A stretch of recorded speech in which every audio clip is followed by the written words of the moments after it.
আপনাদের স্বাগত জানাই। আমি আমার রাজনৈতিক বিশ্লেষণ শুনবার জন্য। বাংলাদেশের সংবিধান নিয়ে আলোচনা নতুন কিছু নয়, বরং বলা যায় আমাদের রাজনৈতিক ইতিহাসের বড় একটা অংশই সংবিধান রক্ষা, সংবিধান সংশোধন, সংবিধান স্থগিত, সংবিধানে ফিরে আসা এবং সংবিধানকে রাজনৈতিক সুবিধা মতো ব্যাখ্যা করবার ইতিহাস। যখন যে শক্তি ক্ষমতায় থেকেছে তারা সংবিধানকে প্রায় রাষ্ট্র ও নাগরিকের অধিকার রক্ষার দলিল হিসেবে নয়, নিজেদের ক্ষমতা বৈধ করবার হাতিয়ার হিসেবে ব্যবহার করেছে। আর যারা ক্ষমতার বাইরে থেকেছে তারা সংবিধানের গণতান্ত্রিক চরিত্র, নাগরিক অধিকার এবং ক্ষমতার ভারসাম্যের কথা বলেছে। কিন্তু ক্ষমতায় যাবার পরই সেই ভাষা, সেই অঙ্গীকার এবং সেই তাগিদ অনেক ক্ষেত্রেই বদলে গেছে। এ কারণেই সংবিধান সংশোধন সংক্রান্ত সংসদীয় বিশেষ কমিটির সাম্প্রতিক কার্যক্রমকে শুধু একটি আইনগত বা সংসদীয় প্রক্রিয়া হিসেবে দেখবার সুযোগ নেই। কমিটি জানিয়েছে তারা পুরো সংবিধান পর্যালোচনা করবে, জুলাই জাতীয় সনদকে সামনে রাখবে, রাজনৈতিক দল, আইনজীবী, বিশেষজ্ঞ, পেশাজীবী, জুলাই আন্দোলনের শহীদদের পরিবার এবং সংশ্লিষ্ট বিভিন্ন পক্ষের মতামত দেবে।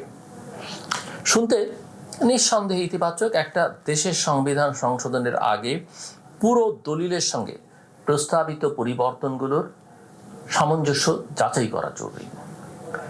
বিচ্ছিন্নভাবে কয়েকটি অনুচ্ছেদ বদলালে অন্য অনুচ্ছেদের সঙ্গে সংঘাত তৈরি হতে পারে, আইনগত অস্পষ্টতা দেখা দিতে পারে, ভবিষ্যতে আদালতে ব্যাখ্যার জটিলতা সৃষ্টি হতে পারে। কিন্তু বাংলাদেশের সমস্যা কখনো শুধু ভালো ভাষার অভাব ছিল না। আমাদের সমস্যা হচ্ছে ভালো ভাষার আড়ালে রাজনৈতিক উদ্দেশ্য লুকিয়ে রাখার দীর্ঘ অভ্যাস। তাই সংসদীয় কমিটি পুরো সংবিধান দেখবে, এই ঘোষণা যতটা আশাব্যঞ্জক ততটাই উদ্বেগেরও। প্রশ্ন হচ্ছে, পুরো সংবিধান পর্যালোচনা বলতে তারা কি বোঝাচ্ছে?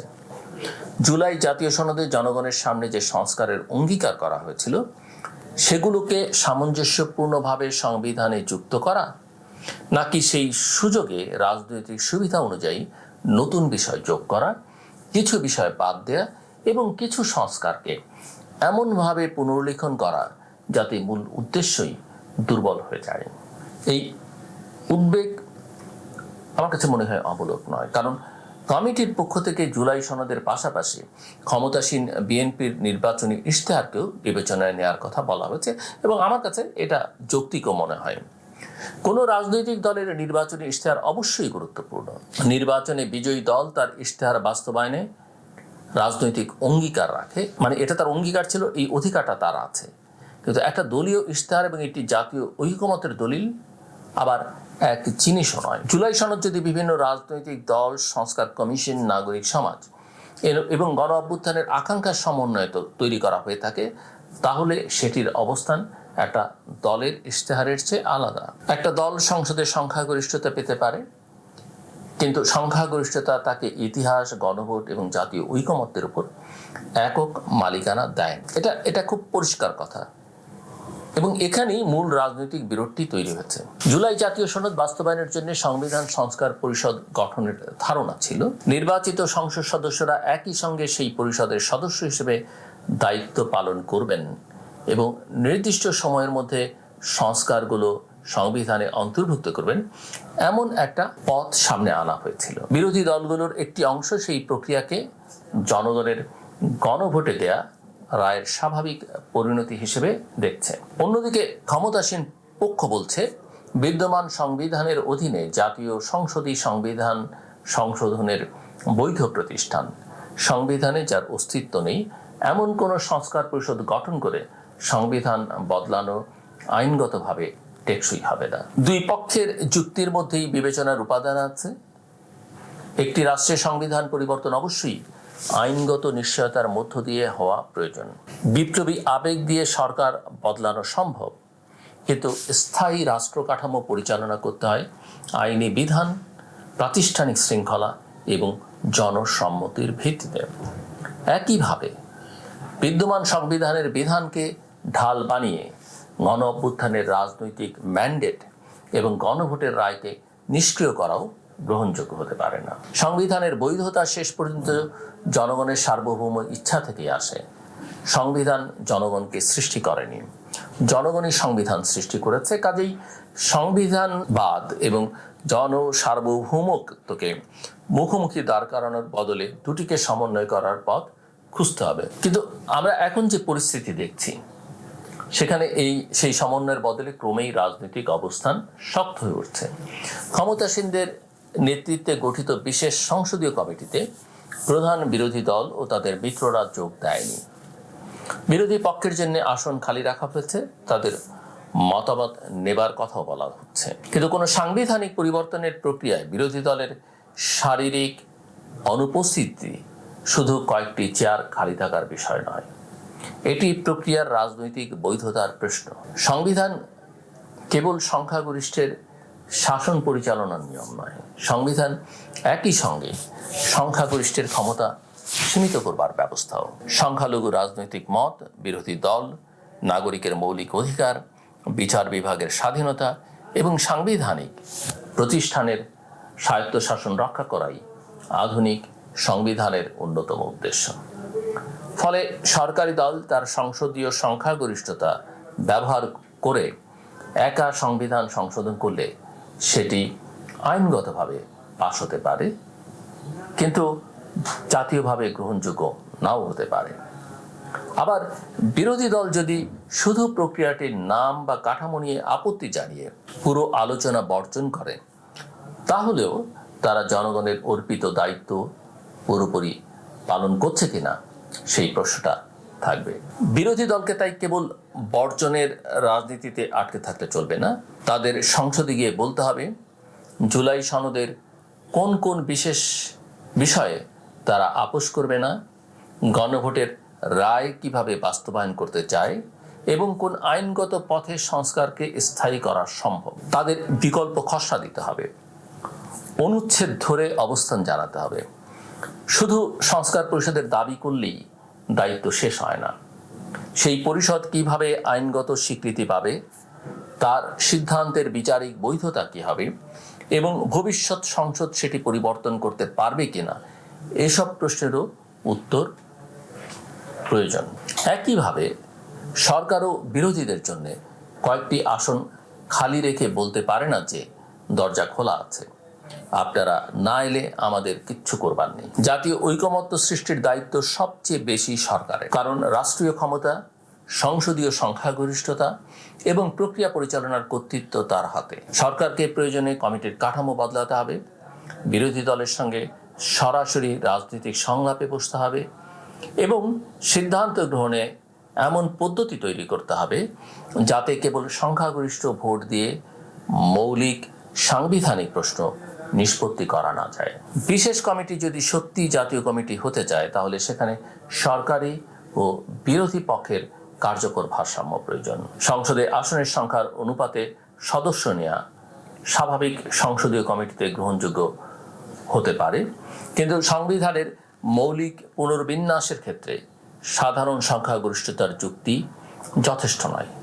এখানে দ্বৈত সম্মতি দরকার, জনগণের সম্মতি এবং প্রধান রাজনৈতিক পক্ষগুলোর সম্মতি। প্রয়োজনে গুরুত্বপূর্ণ সিদ্ধান্তে সরকারি ও বিরোধী পক্ষের পৃথক সংখ্যাগরিষ্ঠতার বিধান রাখা যেতে পারে। এতে কোনো এক পক্ষ অন্য পক্ষকে অগ্রাহ্য করে সিদ্ধান্ত চাপিয়ে দিতে পারবে না। এখন প্রশ্ন হচ্ছে, জুলাই সনদের মূল রাজনৈতিক তাৎপর্য কি ছিল? এটি কি শুধু কয়েকটি সাংবিধানিক অনুচ্ছেদ পরিবর্তনের তালিকা?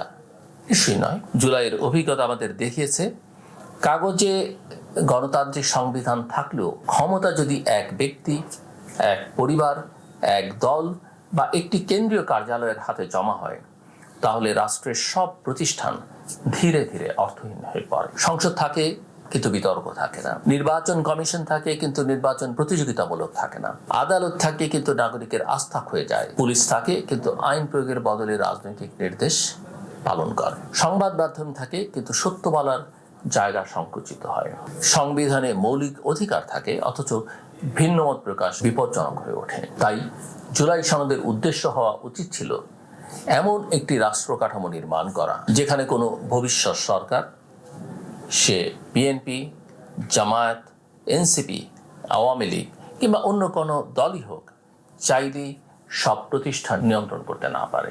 সংস্কারের পরীক্ষা এখানেই।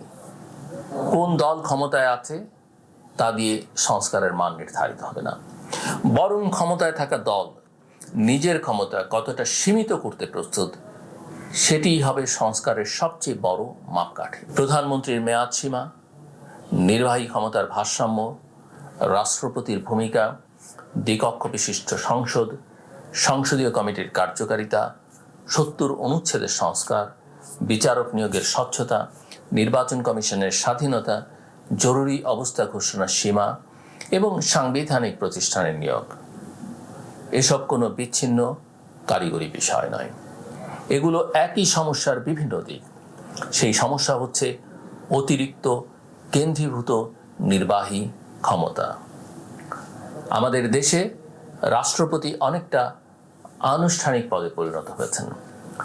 সংসদীয় সংখ্যাগরিষ্ঠতা প্রধানমন্ত্রীর নিয়ন্ত্রণে থাকে।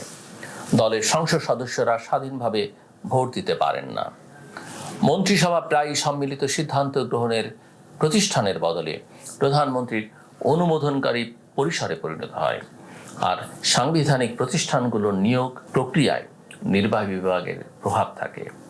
ফলে একজন শক্তিশালী প্রধানমন্ত্রী অল্প সময়ের মধ্যেই পুরো রাষ্ট্রযন্ত্রের উপর কর্তৃত্ব প্রতিষ্ঠা করতে পারেন। অতীতে এই সুযোগ একাধিক সরকার ব্যবহার করেছে।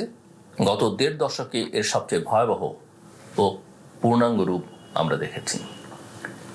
কিন্তু ক্ষমতার কেন্দ্রীকরণ শুধু ব্যক্তির চরিত্রের সমস্যা নয়।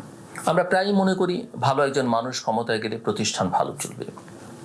এটি বিপজ্জনক সরলীকরণ। সংবিধান তৈরি হয় ভালো মানুষের সদিচ্ছার উপর নির্ভর করবার জন্য নয়, খারাপ উদ্দেশ্য সম্পন্ন একজন শাসকও যাতে রাষ্ট্রকে নিজের সম্পত্তিতে পরিণত করতে না পারেন সেই নিরাপত্তা তৈরির জন্য। সৎ শাসকের জন্য শক্তিশালী জবাবদিহি যেমন প্রয়োজন, অসৎ শাসকের জন্য একই ব্যবস্থা প্রয়োজন। প্রতিষ্ঠানকে ব্যক্তির নৈতিকতার উপর ছেড়ে দেয়াই বাংলাদেশের বারবার কর্তৃত্ববাদ ফিরে যাবার অন্যতম কারণ। এই দৃষ্টিকোণ থেকে পুরো সংবিধান পর্যালোচনা যৌক্তিক হতে পারে, তবে এর সীমা ও উদ্দেশ্য জনগণের সামনে পরিষ্কার করতে হবে। বিশেষ কমিটিকে শুরুতেই একটি প্রকাশ্য কার্যপরিধি দিতে হবে। কোন কোন বিষয় পর্যালোচিত হবে, জুলাই সনদের কোন প্রস্তাবগুলো সরাসরি অন্তর্ভুক্ত করা হবে, কোনগুলো নিয়ে মতভেদ রয়েছে, দলীয় ইশতেহার থেকে কি কি নতুন প্রস্তাব বিবেচিত হচ্ছে এবং সিদ্ধান্ত গ্রহণের পদ্ধতি কি হবে, এসব গোপন রাখার কোনো কারণ নেই। কমিটির প্রতিটি বৈঠকের কার্যবিবরণী প্রকাশ করা উচিত। বিশেষজ্ঞদের মতামত লিখিতভাবে জনসমক্ষে দেওয়া উচিত। নাগরিকদের প্রস্তাব জমা দেওয়ার ব্যবস্থা থাকা প্রয়োজন। একটি অনুচ্ছেদের পরিবর্তন অন্য অনুচ্ছেদ কি প্রভাব ফেলবে সেই ব্যাখ্যা সহ খসড়া প্রকাশ করতে হবে। বাংলা ভাষায় সহজ ব্যাখ্যাও দিতে হবে, কারণ সংবিধান শুধু আইনজীবী ও রাজনীতিবিদদের সম্পত্তি নয়। যে কৃষক, শ্রমিক, শিক্ষার্থী বা সাধারণ নাগরিক গণভোটেরা ভোট দিয়েছেন তারাও জানার অধিকার আছে, তাদেরও জানবার অধিকার আছে তার ভোটের ভিত্তিতে কি পরিবর্তন করা হচ্ছে। গণভোটের বিষয়টাও হালকাভাবে নেবার সুযোগ নেই। গণভোটের ফল নিয়ে যদি তথ্যগত অসঙ্গতি, হিসেবের ভুল কিংবা বিশ্বাসযোগ্যতার প্রশ্ন উঠে থাকে সেগুলোর স্বচ্ছ ও আনুষ্ঠানিক ব্যাখ্যা প্রয়োজন। সংশোধিত ফল প্রকাশ করলেই সব প্রশ্নের অবসান হয় না। কোন ভুল কেন হয়েছিল, কতটি কেন্দ্র বা আসনের ফলাফলে পরিবর্তন এসেছে, নিরীক্ষা কি হয়েছে, এসব জানাতে হবে। কারণ গণভোটকে একদিকে সংস্কারের সর্বোচ্চ রাজনৈতিক ম্যান্ডেট বলা হবে, আবার সেই ভোটের প্রশাসনিক অসঙ্গতি নিয়ে প্রশ্নের সন্তোষজনক উত্তর দেওয়া হবে না। এই দুটো অবস্থান একসঙ্গে চলতে পারে না। তবে কারিগরি ভুল বা বিতর্কের ব্যবহার করে গণভোটের সামগ্রিক রাজনৈতিক বার্তা বাতিল করাও সঠিক হবে না। বিপুল সংখ্যক মানুষ রাষ্ট্রের কাঠামোগত পরিবর্তনের পক্ষে মত দিয়েছেন। ভোট ছাড়াও সেটা বোঝা যায় মানুষ কাঠামোগত পরিবর্তন চায়, এবং তারা সম্ভবত প্রতিটি সাংবিধানিক প্রস্তাবের সূক্ষ্ম ভাষা পড়ে ভোট দেননি গণভোটে, কিন্তু তারা একটি স্পষ্ট রাজনৈতিক প্রত্যাশার পক্ষে ভোট দিয়েছেন, আর যেন কোনো সরকার রাষ্ট্রের সব প্রতিষ্ঠান দখল করতে না পারে। এই প্রত্যাশাই গণভোটের সবচেয়ে বড় ম্যান্ডেট। জুলাই সনদেরও সীমাবদ্ধতা কিন্তু ছিল। সব বিষয়ে পূর্ণ ঐকমত্য হয়নি। বিভিন্ন দল ভিন্নমত লিপিবদ্ধ করেছে, কিন্তু ভিন্নমত সহ একটি সনদে স্বাক্ষর করবার অর্থ হচ্ছে দলগুলো অন্তত একটি অভিন্ন সংস্কার কাঠামো মেনে নিয়েছিল, এবং যে ক্ষমতায় যাবে সে হয়তো তার যেখানে আপত্তি সেটা সে বাস্তবায়ন করতে চাইবে না, সেটাও স্বাভাবিক। এবং ক্ষমতায় এসে কোনো দল যদি নিজের ভিন্ন মতকেই শুধুমাত্র মূলনীতি বা ঐকমত্যের অংশকে গৌণ করে, তাহলে সেটাও সন্দেহের অর্থ অনেকখানি বদলে দেয়। ভিন্নমত নথিভুক্ত থাকার অর্থ এই নয় যে ক্ষমতাসীন হওয়ার পর সেই দল একাই চূড়ান্ত সিদ্ধান্ত নেবে। এর অর্থ ছিল চূড়ান্ত বাস্তবায়নের সময় ওই মতভেদ নিয়ে আবার রাজনৈতিক সমঝোতা করতে হবে বা সবাইকে অনবোর্ড করবার চেষ্টা করতে হবে। এখানে কিন্তু আরেকটা গুরুত্বপূর্ণ ঝুঁকি রয়েছে। পুরো সংবিধান পর্যালোচনার নামে যদি মুক্তিযুদ্ধ, 1971, জুলাই 2024, নাগরিক পরিচয়, ধর্ম, জাতীয়তাবাদ এবং রাষ্ট্রের মূলনীতি নিয়ে নতুন আদর্শিক সংঘাত শুরু হয়, তাহলে প্রয়োজনীয় প্রাতিষ্ঠানিক সংস্কার আড়ালে চলে যেতে পারে। বাংলাদেশের প্রতীকী ও পরিচয় কেন্দ্রিক বিতর্ক খুব দ্রুত রাজনৈতিক মেরুকরণ সৃষ্টি করে। তখন ক্ষমতার বিকেন্দ্রীকরণ, দুর্নীতি নিয়ন্ত্রণ, বিচার বিভাগের স্বাধীনতা, পুলিশ সংস্কার কিংবা নির্বাচনী ব্যবস্থার মতো বাস্তব বিষয়ে পেছনে পড়ে যায়। আমাদের 1971 এবং 2024কে প্রতিদ্বন্দ্বী ইতিহাস বানানো উচিত নয়। 71 বাংলাদেশের স্বাধীন রাষ্ট্রের ভিত্তি, জুলাই 24 এই রাষ্ট্রকে কর্তৃত্ববাদ থেকে পুনরুদ্ধারের একটি ঐতিহাসিক গণ অভ্যুত্থান। একটিকে ছোট করে অন্যটিকে বড় করবার চেষ্টা শেষ পর্যন্ত জাতিকে বিভক্ত করবে। এবং সবচেয়ে বড় কথা হচ্ছে, মুক্তিযুদ্ধের সঙ্গে কোনো কিছুর তুলনা চলবে না। নতুন সাংবিধানিক বন্দোবস্তের দায়িত্ব হওয়া উচিত বাংলাদেশের ইতিহাসের ধারাবাহিকতাকে ধারণ করা, স্বাধীনতা, গণতন্ত্র, মানবিক মর্যাদা, সামাজিক ন্যায় বিচার এবং নাগরিক সমতার সমন্বয় ঘটানো। সংবিধানের ভাষা যত সুন্দরই হোক, রাজনৈতিক দলের অভ্যন্তরে গণতন্ত্র না থাকলে রাষ্ট্র টেকসই গণতন্ত্র প্রতিষ্ঠা কঠিন। যে দলের ভেতরে নতুন নেতৃত্ব নির্বাচন হয় না, আর্থিক হিসাব প্রকাশ করা হয় না এবং একজন নেতার সিদ্ধান্তের বিরুদ্ধে কেউ কথা বলতে পারে না, সেই দল রাষ্ট্র ক্ষমতায় গিয়ে ভিন্ন সংস্কৃতি গড়ে তুলবে, এমন আশা বাস্তবসম্মত নয়। তাই সাংবিধানিক সংস্কারের পাশাপাশি রাজনৈতিক দল আইন, দলীয় অর্থায়নের স্বচ্ছতা, প্রার্থী বাছাইয়ের গণতান্ত্রিক পদ্ধতি এবং দলের ভেতরে নিয়মিত নেতৃত্ব পরিবর্তনের বিষয়ও সামনে আনতে হবে। একই কথা সংসদ সদস্যদের স্বাধীনতার ক্ষেত্রে প্রযোজ্য। 70 অনুচ্ছেদ পুরোপুরি তুলে দিলে সরকার অস্থিতিশীল হয়ে পড়তে পারে এবং অর্থের বিনিময়ে দল বদলের পুরনো সংস্কৃতি ফিরে আসতে পারে। আবার বর্তমান কঠোর ব্যবস্থা বহাল থাকলে সংসদ সদস্যরা জনগণের প্রতিনিধি না হয়ে দলীয় নেতৃত্বের প্রতিনিধি হিসেবেই থেকে যাবেন। সমাধান হতে পারে আস্থা ভোট, বাজেট এবং নির্বাচনী ইশতেহারের মৌলিক প্রশ্ন ছাড়া অন্য বিষয়ে সংসদ সদস্যদের স্বাধীনভাবে ভোট দেওয়ার সুযোগ। এতে সরকার টিকে থাকবে, আবার সংসদও বিতর্ক ও জবাবদিহির প্রতিষ্ঠানে পরিণত হতে পারবে। দ্বিকক্ষ বিশিষ্ট সংসদের ক্ষেত্রে শুধু উচ্চকক্ষ তৈরি করলেই ভারসাম্য নিশ্চিত হবে না। উচ্চ কক্ষ কিভাবে গঠিত হবে? রাজনৈতিক দলের প্রাপ্ত ভোটের আনুপাতিক প্রতিনিধিত্ব কিভাবে নির্ধারিত হবে? নারী ও প্রান্তিক জনগোষ্ঠীর প্রতিনিধিত্ব থাকবে কিনা? এবং নিম্নকক্ষের সঙ্গে মতবিরোধ হলে সমাধান কিভাবে হবে? এসব স্পষ্ট করতে হবে। উচ্চকক্ষ যদি আরেকটি দলীয় আনুগত্য বন্টনের জায়গা হয়, তাহলে শুধু রাষ্ট্রের ব্যয় বাড়বে, গণতন্ত্র শক্তিশালী হবে না। প্রধানমন্ত্রীর মেয়াদ সীমাও গুরুত্বপূর্ণ, কিন্তু শুধু মেয়াদ সীমা কর্তৃত্ববাদ ঠেকাতে পারবে না। একজন নেতা 10 বছর ক্ষমতায় থেকে নিজের অনুগত ব্যক্তিকে সামনে বসিয়ে পেছন থেকে রাষ্ট্র পরিচালনা করতে পারেন। পরিবারতন্ত্র এবং দলীয় কেন্দ্রীকরণ যদি বহাল থাকে, সেটা নাম বদলাবে, ক্ষমতার কাঠামো বদলাবে না। তাই মেয়াদ সীমার সঙ্গে দলীয় নেতৃত্ব, সাংবিধানিক নিয়োগ, সংসদীয় নজরদারি এবং প্রশাসনের নিরপেক্ষতার প্রশ্ন কিন্তু যুক্ত করতে হবে। সবচেয়ে বড় কথা, সংস্কারকে ক্ষমতাসীন ও বিরোধী দলের দর কষাকষি সম্পত্তিতে পরিণত করা যাবে না। জুলাইয়ে যারা জীবন দিয়েছেন, আহত হয়েছেন এবং নির্যাতনের শিকার হয়েছেন, তারা কোনো দলের নিরঙ্কুশ ক্ষমতার জন্য আত্মত্যাগ করেন। তারা এমন একটি বাংলাদেশের স্বপ্ন দেখেছিলেন যেখানে রাষ্ট্র নাগরিককে ভয় দেখাবে না, পুলিশ দলীয় বাহিনী হবে না, আদালত রাজনৈতিক প্রতিশোধের জায়গা হবে না এবং ভোটের ফল আগে থেকে নির্ধারিত থাকবে না। আজ ক্ষমতাসীনদের সামনে তাই একটি ঐতিহাসিক সুযোগ আছে। তারা চাইলে এমন সংবিধান সংশোধন করতে পারে যা ভবিষ্যতে তাদের নিজেদের ক্ষমতাও সীমিত করবে। সেটিই হবে তাদের গণতান্ত্রিক সততার সবচেয়ে বড় প্রমাণ। আর তারা যদি সংখ্যাগরিষ্ঠতার জোরে নিজেদের ইশতেহার ও রাজনৈতিক সুবিধাকে জাতীয় ঐকমত্যের উপরে বসায়, তাহলে সংস্কারের ভাষায় পুরনো ক্ষমতার কাঠামোই ফিরে আসবে। বিরোধী দলগুলোর সামনে একই ধরনের পরীক্ষা। তারা যদি শুধু আন্দোলনের আবেগ, গণভোটের সংখ্যা এবং সংস্কার পরিষদের দাবির মধ্যে নিজেদের সীমাবদ্ধ রাখে, কিন্তু বাস্তবসম্মত আইনগত সমাধান ও সাংবিধানিক খসড়া না দেয়, তাহলে তাদের অবস্থানও অসম্পূর্ণ থাকবে। জনগণ সংঘাত দেখতে চায় না, তারা কার্যকর সংস্কার দেখতে চায়। বাংলাদেশের সামনে এখন প্রশ্নটি তাই সংবিধান সংস্কার পরিষদ বনাম সংসদীয় কমিটির চেয়েও বড়।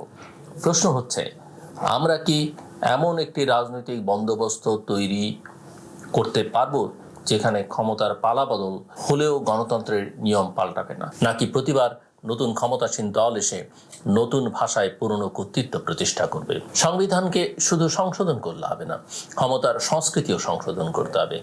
জুলাইকে শুধু স্মৃতিসৌধ দিবস বা রাজনৈতিক স্লোগানে বন্দী করলে হবে না, জুলাইয়ের সবচেয়ে গভীর শিক্ষা রাষ্ট্র কাঠামোয় বসাতে হবে। সেই শিক্ষা হলো, কোনো ব্যক্তি অপরিহার্য নন, কোনো দল রাষ্ট্রের মালিক নয়, এবং জনগণের দেয়া ক্ষমতা জনগণের বিরুদ্ধেই ব্যবহার করবার অধিকার কারণেই। বিশেষ সংসদীয় কমিটি পুরো সংবিধান দেখুক, কিন্তু তার আগে আয়নায় নিজেদেরও দেখুক।